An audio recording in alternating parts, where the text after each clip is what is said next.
The first part of any repair is threading a needle. Sounds simple, right? But for lots of people, this is the hardest part of the task. So we pulled together tips on how to start the job right. Here's what you need. There are 2 ways to thread a needle. One with a needle threader, and one without.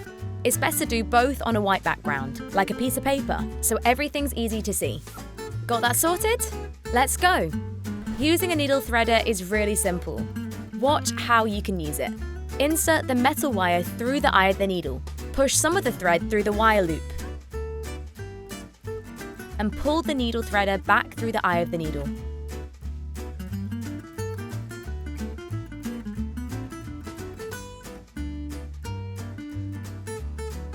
Depending on the task at hand, knot the end of the thread or leave loose.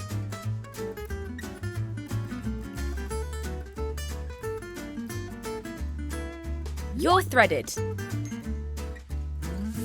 If you don't have a needle threader, don't worry. We've thought of you too.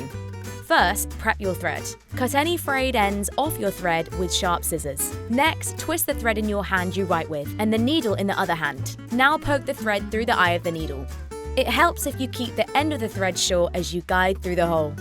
And that's your needle threaded. Now you're all set up to sew.